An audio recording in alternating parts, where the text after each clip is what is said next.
Kebijakan Moneter Islam bagian 1. Nah, sebagaimana kebijakan fiskal kemarin, kita tinjau dahulu kenapa ekonomi kapitalisme mengalami kegagalan. Padahal janjinya Adam Smith, ekonomi yang terbaik itu adalah ekonomi kapitalisme. Ekonomi yang akan bisa membawa keadilan dan kesejahteraan sekaligus. Bagaimana keadilan dan kesejahteraan itu bisa diwujudkan? Kapitalisme mengandalkan mekanisme pasar bebas. Mekanisme pasar bebas kalau digambarkan itu seperti ini ya. Jadi ini langsung kepada lengkapnya ya. Jadi karena ini sudah kita bahas, kalau ekonomi diibaratkan dua kaki, maka pelakunya ada dua. Yang utama yaitu perusahaan dan rumah tangga. Tugas perusahaan adalah menghasilkan barang dan jasa, sedangkan rumah tangga itu menghasilkan faktor produksi ya, seperti lahan, tenaga kerja, dan modal. Oleh karena itu, antara perusahaan dan rumah tangga itu bertemu di dua pasar. Kalau ke atas itu ketemunya di pasar barang, perusahaan menawarkan barang dan jasa, yang membeli adalah rumah tangga. Kalau di bawah itu disebut pasar faktor produksi. Yang menawarkan itu rumah tangga, yang membeli perusahaan. Yang ditawarkan rumah tangga itu adalah lahan, tenaga kerja, dan ini kurang satu, modal. Kemudian kompensasinya adalah sewa, upah, bunga, dan dividen. Nah, asalnya mekanisme pasar bebas hanya seperti itu. Kemudian dalam kehidupan ekonomi yang modern, kemudian menghasilkan lembaga-lembaga keuangan baru, yang ini dikritik oleh Keynes, ini sudah kita sampaikan, inilah yang menimbulkan kegagalan pasar bebas. Sebelumnya sudah kita jelaskan dalam ekonomi makro, yang disebut ekonomi yang sehat, ini berkali-kali kita bahas, yang disebut ekonomi yang sehat itu, kalau antara pasar yang di atas dengan pasar yang di bawah itu sama, seimbang. Itu maknanya permintaan agregat sama dengan penawaran agregat. Nah, itu yang disebut dengan ekonomi yang sehat. Sehingga yang disebut ekonomi yang sakit, ekonomi yang berpenyakit, itu deteksinya sangat mudah. Yaitu apa? Yaitu kalau terjadi ketidakseimbangan pasar makro, ketidakseimbangan pasar makro. Jadi setiap ada rumusnya itu lebih besar atau lebih kecil itu pasti sakit. Jadi mudahnya kalau permintaan agregat lebih besar dari penawaran agregat itu pasti menimbulkan inflasi. Kalau sebaliknya, permintaan agregat lebih rendah dari penawaran agregat pasti menghasilkan pengangguran. Itu dua-duanya tidak disukai. Nah, kondisi sekarang ini kalau ditanyakan, sudah resmi Indonesia mengalami resesi. Nanti resesi itu posisinya di mana? Resesi itu ekonomi lesu, ekonomi melambat, ekonomi itu jatuh, berarti posisinya permintaan agregat lebih kecil daripada penawaran agregat. Atau penawaran agregat lebih besar daripada permintaan agregat. Itu maknanya apa? Banyak barang-barang yang ditawarkan atau banyak jasa-jasa yang ditawarkan itu tidak ada yang membeli, tidak ada yang mengkonsumsi. Jadi sudah sering saya katakan misalnya di Yogyakarta, ini yang diandalkan kan pendidikan dan pariwisata. Nah, kita bisa melihat kampus-kampus, sekolah-sekolah pada kosong, itu membuat apa? Ekonomi di sekitarnya tidak bergerak. Jadi banyak kos-kosan yang tidak ada penghuninya. Banyak rumah makan di sekitar kampus nggak ada yang membeli. Ini berarti mereka menawarkan tapi tidak ada yang membeli. Dalam pariwisata juga begitu, hotel-hotel ini tidak ada yang datang. Kemudian travel-travel itu tidak ada yang memanfaatkan. Penerbangan, kemudian biro travel semuanya hanya berupa penawaran-penawaran tapi tidak ada yang meminta. Itu yang membuat ekonomi lesu, ekonomi menurun. Nah, ini yang disebut dengan resesi. Nah, dalam teori cukup dikatakan itu berarti penawaran lebih besar daripada permintaan. Nah, itu cukup untuk mengatakan ini pasti sakit ekonomi itu. Nah, oleh karena itu, Keynes dulu sudah kita singgung menawarkan kalau posisi tidak seimbang, maka harus ada kebijakan pemerintah. Inilah yang pertama munculnya teori kebijakan ekonomi, yang dulu baik teori klasik maupun neoklasik sangat yakin tidak perlu ada kebijakan pemerintah.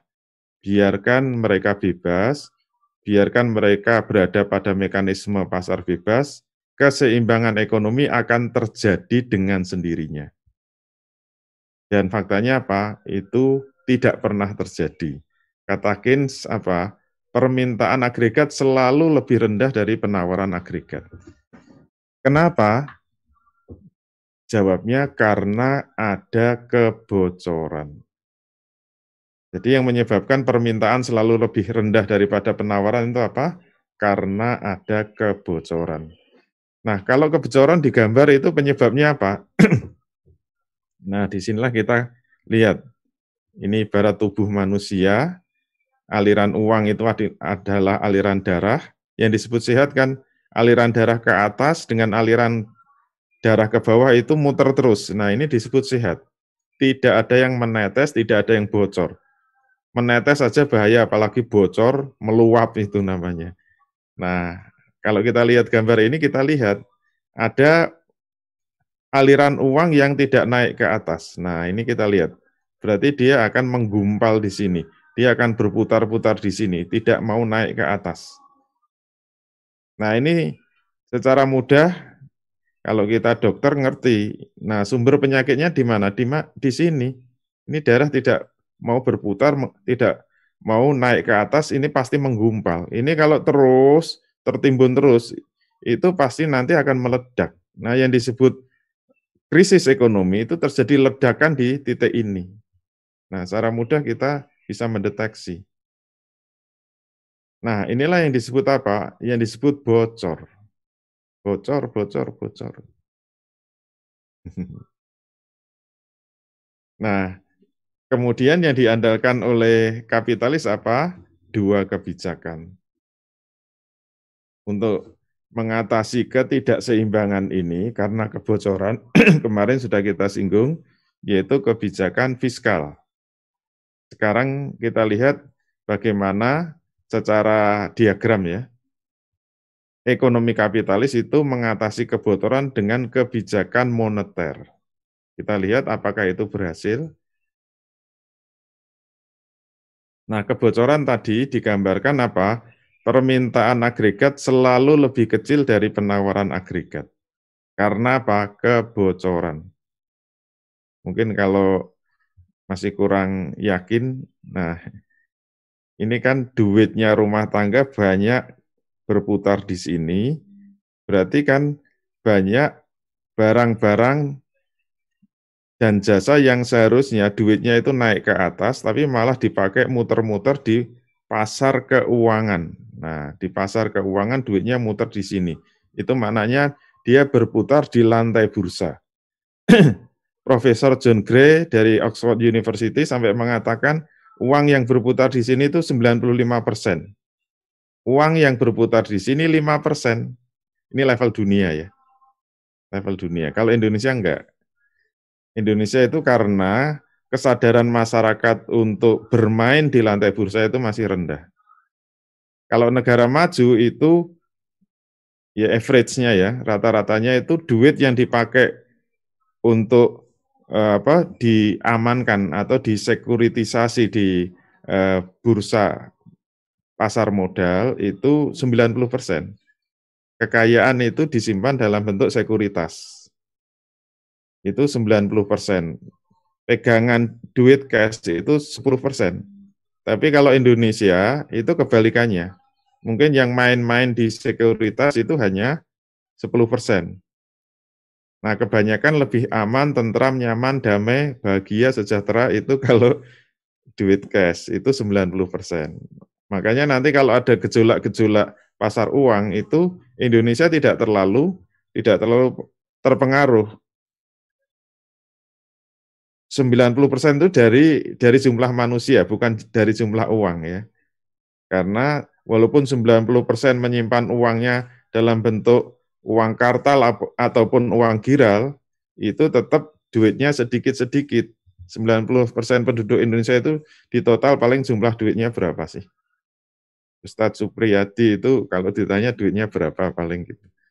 Tapi yang walaupun 10% yang main-main di lantai bursa, tapi nilainya miliaran sampai triliunan. Nah, itu tetap jomplang juga. Yang main di lantai bursa itu cuma sedikit, cuma 10%. Tapi kalau di negara maju, yang main di lantai bursa itu 90%. Yang 10% enggak mau. Itu mungkin ya di pedesaan negara maju. Nah, ini yang membuat perputaran uang di sini sangat besar. Sehingga inilah yang disebut kebocoran. Duitnya tidak digunakan untuk transaksi di pasar sektor real. Kira-kira hanya 5-10% yang berputar di sini. Yang di pasar keuangan itu kira-kira 90% sampai 95%. Ini kalau meledak bahaya sekali itu. Nah, bagaimana cara mengatasinya? Kalau dengan kebijakan moneter, bagaimana agar permintaan agregat sama dengan penawaran agregat? Karena kata Keynes selalu lebih kecil, kata Keynes itu.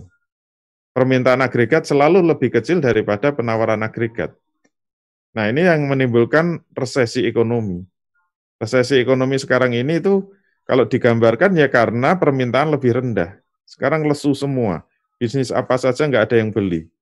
Pasti akan mengakibatkan apa? Kalau produksi itu turun, pasti terjadi PHK.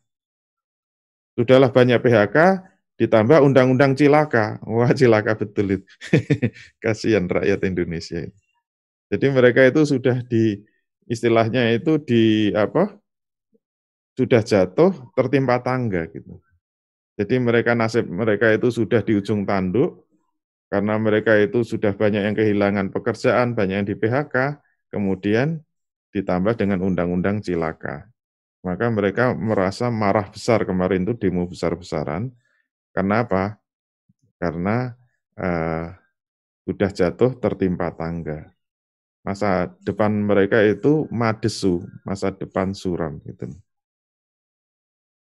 Nah, itu nanti dibahas di forum sendiri. Besok pagi ya. Kalau jatah saya besok siang, yang mau ikut silakan. Membahas undang-undang Omnibus Law. Itu omni itu banyak, bus itu ya bis. Bis yang muatannya banyak itu. Baik, solusinya bagaimana? Kebijakan moneter fokusnya kemarin sudah kita jelaskan ada 4 instrumen ya. Dari 4 instrumen itu yang paling populer memang fasilitas diskonto. Yaitu apa? Ya gampangnya main-main suku bunga. Jadi yang disetel namanya kebijakan kan. Kebijakan itu kan tangannya ada kalau ini kebijakan moneter itu dipegang oleh bank sentral. Kalau kemarin fiskal itu dipegang Menteri Keuangan. Jadi Kementerian Keuangan. Tapi kalau moneter yang memegang adalah bank sentral. Nah, bank sentral punya kewenangan untuk mengatur apakah bunga itu dinaikkan atau diturunkan. Itu fasilitas diskonto. Kemarin sudah kita bahas ada 4 instrumen yang bisa dipakai oleh bank sentral, tapi yang populer itu adalah yang paling mudah, cepat, meriah itu adalah fasilitas diskonto. Yaitu apa? Menaikkan atau menurunkan suku bunga. Nah, kalau terjadi resesi kayak gini, biasanya kalau saya kuliah di Hamfara, selalu saya tanya, kalau permintaan agregat lebih kecil dari penawaran agregat, fasilitas diskonto yang dilakukan bank sentral apa? Menaikkan atau menurunkan suku bunga. Kalau mereka jawabnya salah, saya suruh ngulangi kuliahnya. Tapi kalau di forum ini kan ada yang sekarang ikut, ada yang sebelumnya nggak ikut. Kalau di kelas kan harus ikut terus, harus masuk terus. Kalau di Ampara itu minimal 80%. Kalau absennya kurang dari 80% nggak lulus. Tapi sekarang kuliahnya pakai Zoom juga. Enak kalau pakai Zoom itu. Yang penting sudah setor nama, kemudian tidur. Yang penting namanya ada, tidur di rumah. Nah ini kalau sampai salah itu ibarat misalnya ada orang panas tinggi, harusnya kan dikasih obat turun panas. Malah dikasih obat untuk menaikkan panas. Dulu pernah ada pasien di rumah sakit itu meninggal itu gara-gara apa? Gara-gara darahnya itu kan mengental. Kalau darahnya mengental, mulai mengental kan harus dikasih obat untuk mencairkan darah. Ternyata eh, perawatnya itu keliru, kebalik malah dikasih obat semakin kental, langsung meninggal itu, disuntik langsung meninggal. Wah itu digugat sama keluarganya karena salah salah obat. Gara-gara apa? Gara-gara sudahlah kental dikentalkan lagi ya jebol itu pembuluh darahnya. Ini kalau keliru juga begitu. Mainnya kan cuma menaikkan suku bunga atau menurunkan. Nah, yang benar apa? Menurunkan suku bunga. Jadi kalau ekonomi lesu itu suku bunga harus diturunkan. Supaya apa? Supaya bergairah lagi, supaya sektor swasta, perusahaan itu berani untuk utang gitu loh. Berani untuk kredit. Kalau suku bunga diturunkan, mereka bergairah, rame-rame untuk utang, untuk kredit. Kalau kredit itu naik, produksi naik, nanti apa? Penyerapan tenaga kerja naik. Kalau penyerapan tenaga kerja naik, maka diharapkan apa? Pengangguran turun. Nah, selesai kan? Sehat. Ada pertanyaan? Tidak ada. Berarti selesai. Jadi kalau suku bunga diturunkan, permintaan kredit naik, kemudian apa? Jumlah uang beredar akan naik. Kalau jumlah uang beredar naik, berarti permintaan akan naik. Nanti akan sampai titik keseimbangan. Nah, kalau permintaan dan penawaran sudah seimbang, nah ini sudah sehat lagi. Selesai kan? Dengan kebijakan moneter konvensional. Ada pertanyaan? Tidak ada. Apakah selesai sampai di situ? Ternyata selalu ekonomi konvensional itu seperti lingkaran setan. Seperti lingkaran setan. Kemarin sudah kita tunjukkan di fiskal ya. Lingkaran setannya di mana? Kalau jumlah uang beredar naik, itu pasti menimbulkan inflasi gitu loh. Jadi kalau jumlah uang beredar mengalami peningkatan itu pasti menimbulkan inflasi. Sehingga solusinya gimana kalau terjadi, tadi urutannya ya, ekonomi melambat, suku bunga diturunkan. Kalau suku bunga diturunkan pasti mengalami inflasi. Solusinya gimana? Suku bunga dinaikkan. Kalau suku bunga dinaikkan, itu uang akan kesedot. Jumlah uang beredar akan turun. Dan itu pasti akan membuat apa? Ekonomi melambat. Inflasi turun, tapi ekonomi melambat, terjadi resesi. Bagaimana solusinya? Suku bunga diturunkan. Kalau suku bunga diturunkan, kredit naik, jumlah uang beredar naik, terjadi inflasi. Kalau terjadi inflasi, bagaimana caranya? Suku bunga dinaikkan. Kalau suku bunga dinaikkan, ekonomi pasti melambat. Inilah yang namanya lingkaran setan ekonomi. Nggak akan pernah selesai. Itu yang disebut ekonomi konjungtur.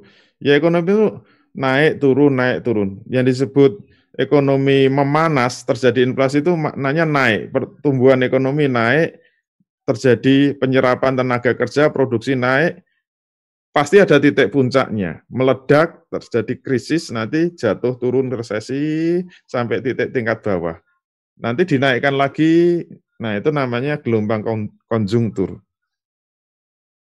Tidak akan selesai ini. seperti berteman dengan setan. Oleh karena itu kita harus lihat musuhnya setan itu cuma Quran dan hadis. Kita lihat pandangan Islam terhadap bunga ya. Karena andalan pertama, andalan utama dari moneter itu adalah kebijakan suku bunga, maka kita harus tahu bagaimana pandangan Islam terhadap bunga. Pertanyaannya apa? Bunga itu sama dengan riba. Riba itu makna bahasanya adalah ziyadah atau tambahan. Tapi yang kita pakai itu makna syariah, istilahus syar'i. Istilahus syar'i. Nah, bunga itu apa? Riba itu apa? Ar-riba huwa kullu ziyadatin li ahadil muta'aqidaini fi aqdil muawadati min ghairi muqabilin. Au huwa az-ziyadatu fi muqabilil ajli. Jadi yang disebut dengan riba itu adalah kullu ziyadatin. Setiap tambahan li ahadil muta'aqidaini dari muqabilil ajli. Definisi yang kedua dari riba itu adalah tambahan karena kompensasi dari waktu atau kompensasi dari masa menunggu. Masa menunggu itu nasa'ah. Makanya disebut riba nasi'ah. Jadi riba yang kedua itu riba karena utang piutang di mana ada tempo pengembalian. Semakin lama tempo pengembaliannya, semakin besar bunganya. Nah, itu disebut riba nasi'ah.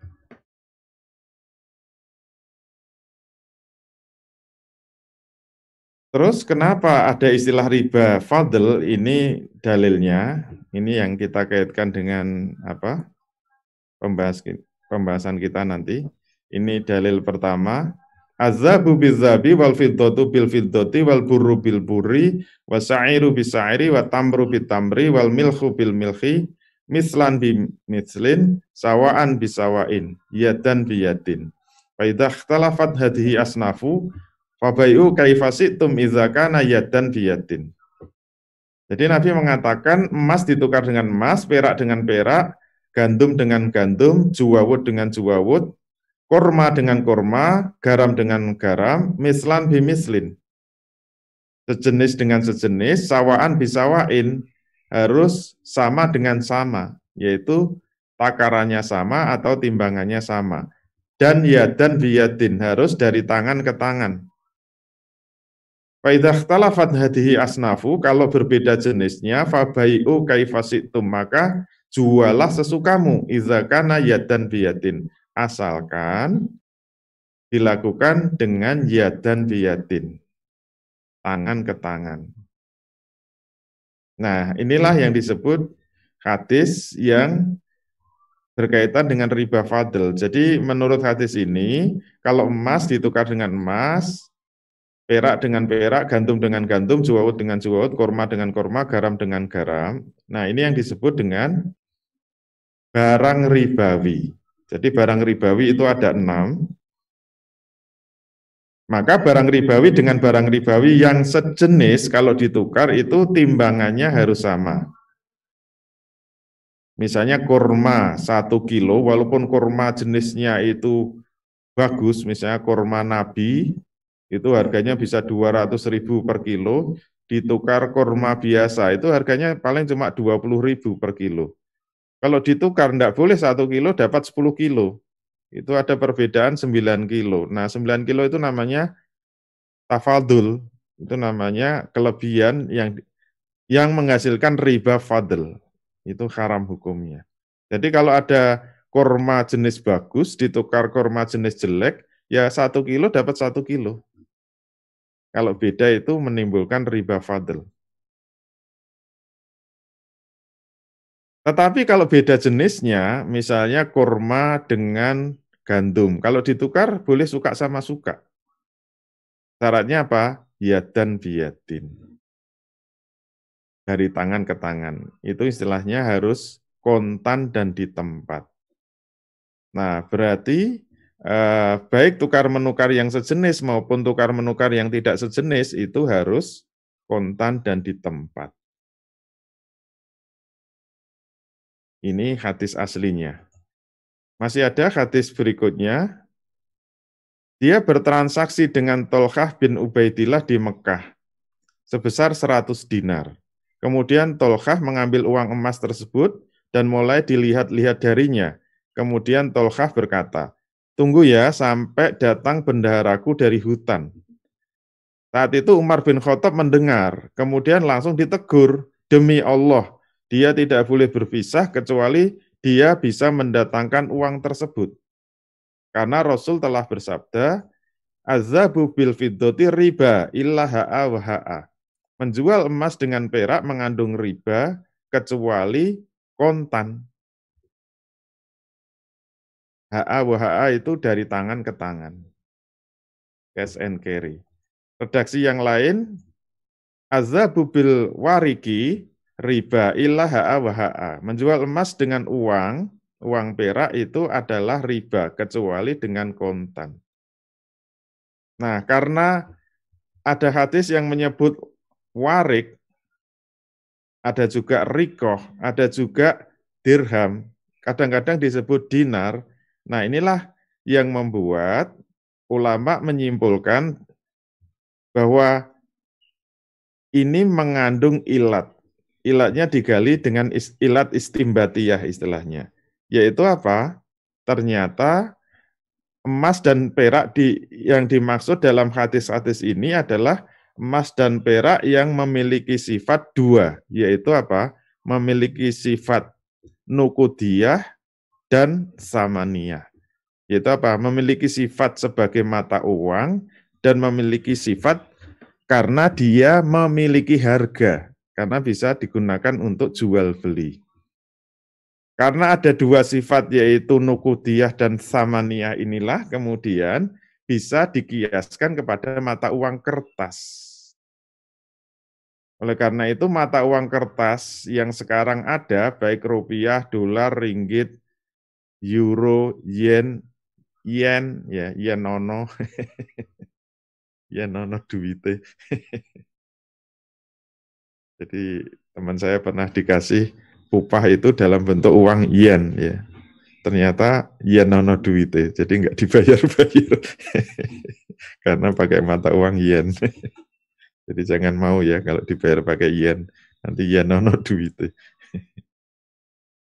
Yang bukan orang Jawa nggak paham ya, nggak usah ketawa, nanti dianggap ada kelainan. Jadi oleh karena itu nanti bisa diterapkan untuk transaksi falas. Nah, transaksi falas yaitu apa? Transaksi jual beli valuta asing. Kalau kita mau menukar rupiah dengan dolar itu terkena hukum SORF, yaitu apa? Harus kontan dan di tempat. Harus yadan biadin atau harus HA wa HA.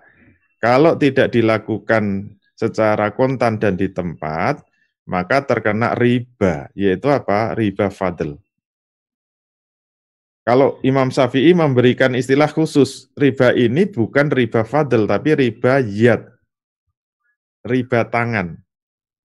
Karena apa? Tidak dari tangan ke tangan. Jadi ribanya muncul dari hadis ini, azabu bil fiddati riba. Jadi emas ditukar dengan perak menimbulkan riba, kecuali dari tangan ke tangan. Makanya disebut riba yad, riba tangan. Termasuk ini, azabu bil wariki, jadi emas ditukar dengan mata uang, itu menimbulkan riba, kecuali dari tangan ke tangan. Nah, kalau tadi kita sudah bahas, ternyata kebocoran yang paling besar itu di lantai bursa, ternyata yang paling banyak dominan itu bursa falas, gitu loh, bursa valuta asing. Dan semua transaksi falas di bursa valuta asing itu tidak ada yang kontan. Paling cepat itu 2 hari, walaupun on the spot ya istilahnya, transaksi spot. Transaksi spot itu sebenarnya kan uangnya sekarang, dolarnya sekarang, rupiahnya juga sekarang, itu on the spot. Tapi ternyata penyerahannya tetap 2 hari. Dan itu ternyata sama seperti hadis ini, yaitu yang dilakukan Tolhah bin Ubaidillah. Tolhah bin Ubaidillah itu bukan 2 hari lagi, itu cuma mengatakan tunggu ya sampai bendaharaku datang. Itu berapa menit sih? Jadi bukan asbabul wurud ya, cerita dari hadis ini kan Tolkah itu menukar uang peraknya, jadi yang punya uang perak itu Tolkah. Dia mau tukar dengan uang emas, cuma ditukar dengan siapa tidak disebut. Yang punya uang emas itu 100 dinar. Nah, kira-kira kalau dirham itu ya 1.500 biasanya kalau kurs zaman Nabi itu. 1.500 dirham, kemudian ditukar dengan 100 dinar. Sudah sepakat, oke, mau 1.500 dirham tukar 100 dinar, mau. Mereka semua sudah setuju. Tapi kemudian Tolkah mengatakan, tunggu ya sampai bendaharaku datang dari hutan. Nah, Umar bin Khattab mendengar ini langsung ditegur, demi Allah kamu nggak boleh melakukan itu. Itu maknanya apa? Berarti Tolkah itu kalau sampai mau melakukan itu dia sudah melakukan riba. Kenapa? Karena tidak HA wa HA. Itu baru menunggu beberapa menit sih, nunggu sampai bendahara datang itu sudah nggak boleh sama Umar bin Khattab. Karena kata Nabi, kalau tukar menukar emas dengan perak atau emas dengan mata uang itu ada jeda, itu menimbulkan riba. Itu kemudian kalau ulama, ini kalau kajian bisnis atau fikih muamalah, itulah yang disebut transaksi yang tidak dalam satu majelis akad. Jadi majelis akad itu penting nanti di dalam transaksi. Misalnya ya, majelis akad. Kalau saya menjual handphone ini ke Ustadz Supriyadi, ini mau beli nggak? Harganya 5 juta. Ternyata Ustadz Supriyadi nggak langsung jawab. Tunggu ya, saya tak konsultasi dengan istri saya gitu. Keluar majelis akad, istrinya Ustadz Supriyadi di parkiran. Ini ternyata tadi handphonenya Pak Condro itu ditawarkan 5 juta. Mau nggak? Oh mau, nggak apa-apa. Terus dia balik, langsung ngomong, saya mau 5 juta. Nah itu tidak sah itu, tidak sah. Kenapa? Antara ijab dan kabul tidak satu majelis akad. Itu contoh kalau prakteknya yang disebut akad ijab kabul itu harus satu majelis akad itu seperti itu. Oleh karena itu agar sah bagaimana? Harus diulang lagi. Tadi harganya berapa ditawarkan? Oh, karena sudah lewat ya 6 juta, mau enggak? Enggak. Tadi kan sudah saya bilang 5 juta. Oke, saya beli 5 juta. Nah, itu baru sah. Berarti antara ijab dan kabul satu majelis akad. Itu yang namanya majelis akad. Jadi walaupun selisih hanya keluar sebentar ke parkiran, kalau balik baru kabul itu enggak boleh. Demikian juga ini sangat ketat di dalam Islam berkaitan dengan dengan jual beli mata uang sangat ketat. Saya dulu membaca hadis kayak gini itu nggak ngeh ya, nggak paham. Ini sebenarnya manfaatnya apa sih? Ternyata ini kalau dilanggar itu menimbulkan apa? Ya menimbulkan krisis moneter itu. Krisis moneter itu kan terjadi karena jual beli mata uang yang tidak kontan menimbulkan apa? Akhirnya mereka menimbulkan aktivitas spekulasi. Jadi jual beli mata uang itu bukan untuk menukar mata uang, tapi untuk berjudi. Untuk berjudi. Nah, ini nanti bisa kita bahas. Kenapa itu judi? Karena ada lagunya, judi. Nah, gitu saja. Ini sampai di sini dulu, nanti pelan-pelan. Itu yang disebut riba fadl atau riba yad di dalam transaksi mata uang. Dan ternyata riba itu tidak hanya transaksi mata uang, tetapi juga utang piutang. Nah, itu yang nanti disebut riba nasi'ah. Riba nasi'ah itu apa? Az-ziyadatu fi muqabilil ajli, yaitu tambahan karena kompensasi dari masa menunggu. Itu namanya riba nasi'ah. Kalau zaman Nabi disebut riba jahiliyah. Nah, dalil-dalilnya apa? Dalilnya banyak, tidak hanya satu ya. Qala Rasulullah sallallahu alaihi wasallam kullu qardin jarra manfaatan fahuwa riba. Setiap utang piutang atau qard yang menghasilkan manfaat itu adalah riba.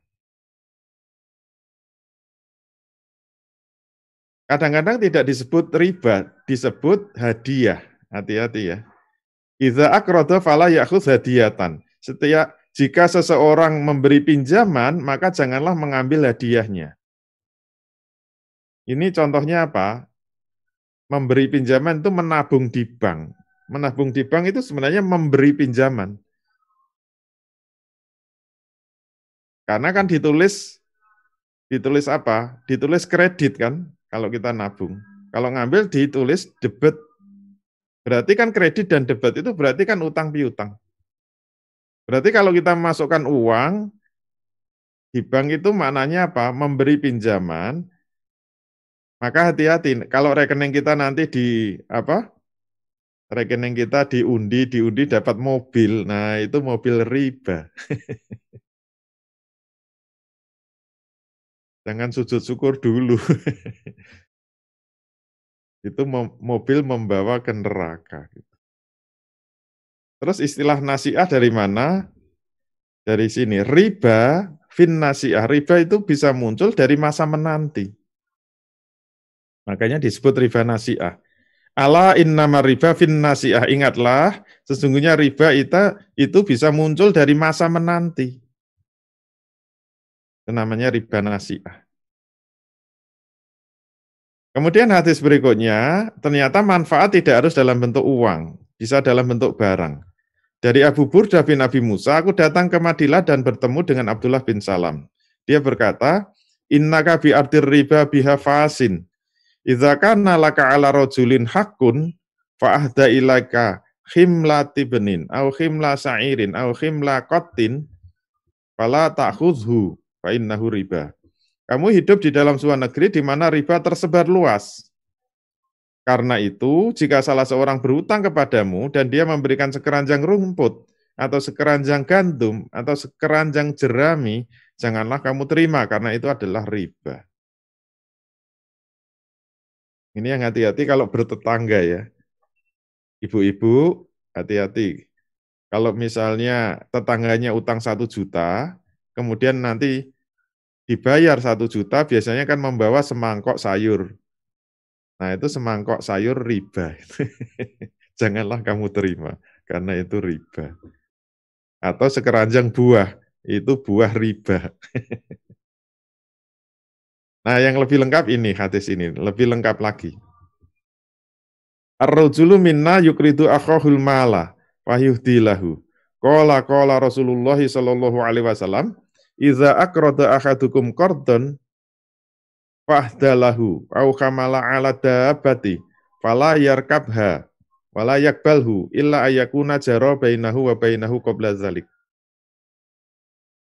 Seorang laki-laki dari kami pernah meminjamkan harta kepada saudaranya, lalu saudaranya memberi hadiah kepada laki-laki itu. Maka Rasul bersabda, jika salah seorang kalian memberi pinjaman atau lalu diberi hadiah atau dinaikkan ke atas kendaraannya, janganlah kamu terima hadiahnya dan janganlah kamu naiki kendaraannya. Berarti tidak hanya barang, tapi juga jasa. Misalnya Ustadz Supri utang ke saya 1 juta. Terus saya pulang minta bonceng. Minta diboncengkan Ustadz Supri, itu boncengan riba. Hati-hati ya, jangan main bonceng-boncengan. Kalau mau bonceng, tanya dulu.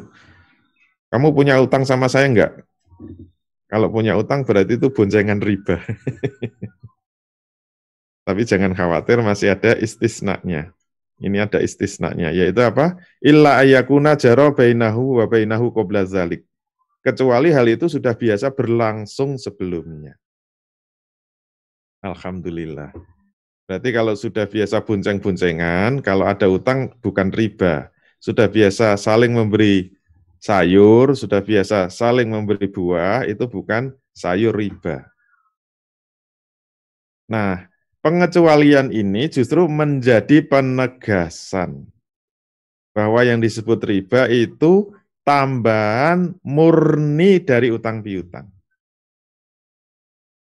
Walaupun itu ikhlas, ini sudah ridho. Kenapa? Yang disebut riba itu justru ikhlas ridho. Kenapa? Tanda terima kasih karena sudah memberi utang. Itulah yang disebut riba. Kenapa? Kalau ada tambahan karena sudah kebiasaan kan bukan riba. Kalau saling memberikan manfaat itu karena kebiasaan bukan riba. Berarti yang disebut riba itu apa? Tambahan yang murni karena utang piutang. Makanya yang paling sentral malah hadis pertama tadi, kullu qardin jarra manfaatan fahuwa riba. Setiap utang piutang yang menghasilkan manfaat itu adalah riba. Berarti riba itu apa? Murni jasa yang muncul dari utang piutang. Nah, itu bahkan ditegaskan kalau kita buka kitab-kitab fikih muamalah, malah para ulama kemudian baru dikunci dengan Quran. Biasanya kalau pakai hadis pada ngeyel kan. Kalau ngeyel dengan hadis, kunci langsung dengan Quran, Al-Baqarah 279. Wa in tubtum falakum ru'usu amwalikum, la tazlimuna wa la tuzlamun. Jika kamu ingin bertobat dari mengambil riba, maka bagimu adalah pokok hartamu. Berarti syarat tobat diterima itu apa? Kembalikan pokok utangnya saja. Berarti yang disebut riba itu apa? Setiap tambahan dari pokok utang, itu adalah riba. Nah, kalau dengan Quran ini kan jelas, mau ngeyel gimana gitu. Nah, kesimpulannya apa? Yang disebut riba nasiah, zaman modern ini adalah bunga bank. Jadi bunga bank itu bentuk modern dari riba nasiah. Bahasa Inggrisnya interest, bahasa Arabnya faedah. Jadi ternyata bahasa Arabnya bukan riba ya. Bunga itu bahasa Arabnya bukan riba, tapi faedah. Fawaidul bunuk. Faedah-faedah dari bank. Tapi jangan khawatir karena riba nasiah tidak hanya bunga bank ya, temannya banyak, jangan khawatir. Nanti merasa di neraka sendiri kan kasihan. Jadi masih ada teman-temannya. Bunga yang termasuk riba nasiah itu yang pertama bunga pegadaian, yang kedua bunga asuransi, yang ketiga bunga koperasi, yang keempat bunga obligasi, yang kelima bunga utang luar negeri, yang keenam bunga utang dalam negeri, yang ketujuh bunga rentenir. Kalau istilah Jogja apa? Bank pelecit atau bank tidil. Nah, itu semua riba nasiah. Dan sebagai peringatan, ancamannya berat ya.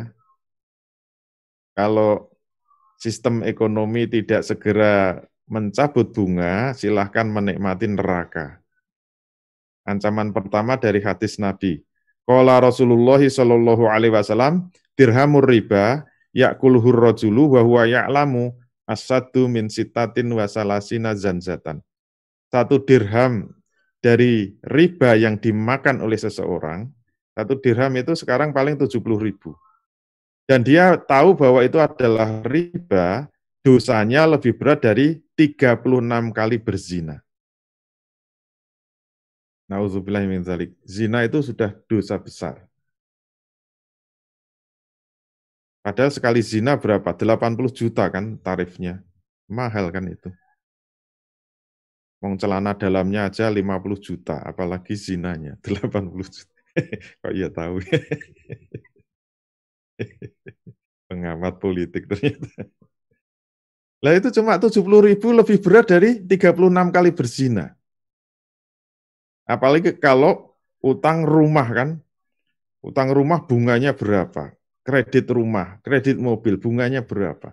Terus berapa lama akan masuk neraka? Itu di buku saya hitung. Itu kalau simulasinya dibuka, pingsan semua itu. Hadis kedua yang lebih berat apa? Ar-riba salah sata wa sab'una baban. Aisaruha mislu ayyang kiharojulu ummahu. Bahasa hadisnya keras betul ya. Riba itu memiliki 73 pintu dosa. Sedang yang paling ringan seperti anak laki-laki yang berzina dengan ibu kandungnya sendiri. Jadi riba itu ada 73 pintu dosa. Mulai level 1 sampai level 73. Yang paling tinggi itu yang 73. Yang paling rendah itu seperti laki-laki yang berzina dengan ibu kandungnya. Itu yang paling rendah. Itu sudah sangat amat besar dosanya. Terus yang nomor 73 kayak apa? Itu saking besarnya dosa riba. Nah, biasanya kalau kita pakai hadis ini, banyak yang melecehkan. Allah, hadisnya tidak sahih dan sebagainya. Nah, kalau sudah mulai macam-macam dengan hadis, dikunci aja pakai Quran. Nah, ancaman yang paling berat dari Quran ya. Kalau nggak mau pakai hadis ya sudah pakai Quran. Wa man 'ada faulaika ashabun nar hum fiha khalidun. Orang yang kembali mengambil riba, sudah tahu riba haram kok nekat, tidak mau bertobat, faulaika ashabun nar, mereka penghuni-penghuni neraka, hum fiha khalidun, dan mereka bisa kekal di dalamnya. Bunga itu bisa membuat masuk neraka selama-lamanya. Indonesia itu mayoritas muslim, apa dijamin masuk surga? Tunggu dulu. Kalau nggak mau bertobat dari riba, ya bisa masuk neraka selama-lamanya. Apalagi utangnya banyak Indonesia itu. Untuk bunganya saja, APBN itu sudah 25%, nyedot APBN hanya untuk membayar bunga, coba bayangkan. Dibelak-belain. Berarti kalau APBN 2.000 triliun kan bunganya bisa 500 triliun. Itu untuk membangun rumah bisa jadi penuh itu seluruh Indonesia 500 triliun. Mending digratiskan bagi yang nggak punya rumah, kontraktor-kontraktor itu bisa diberi rumah gratis, sekolah gratis, rumah sakit gratis, nggak usah pakai BPJS, digratiskan semua. Daripada untuk membayar bunga, sudahlah haram masuk neraka, kan mending untuk menggratiskan rumah, menggratiskan sekolahan, menggratiskan rumah sakit, itu lebih bermanfaat. Dan yang diancam tidak hanya yang makan riba, tapi ada 4 kan. La'ana Rasulullah SAW akilar riba wa mukilahu wa katibahu wa sahidahi. Qala hum sawaun. Rasul mengutuk 4 orang yang terlibat dalam riba. Yang memakan riba, yang memberi riba, juru tulisnya, dan 2 orang saksinya. Mereka semua sama. Jadi nggak usah rebutan ya, sama kok. Sama-sama masuk neraka. Nggak usah rebutan. Neraka itu luas kok. Nah, ini yang kena tidak hanya yang makan riba. Jadi yang utang itu juga kena, yang memberi riba itu juga kena. Jadi Indonesia kan utangnya banyak, nanti jangan berkelit. Yang makan riba kan yang negara maju yang ngutangi. Tunggu. Yang ngasih riba kena kok. Terus rakyatnya gimana? Ya kena sama saja, jangan khawatir. Ya jangan dibiarkan pemimpinnya masuk neraka sendiri. Insya Allah rakyatnya ikut. Pokoknya yang manut, nurut itu ikut pemimpinnya. Itu sudah dijamin oleh Allah di Al-Quran. Terus bagaimana selanjutnya? Jangan kemana-mana, tetap bersama kami.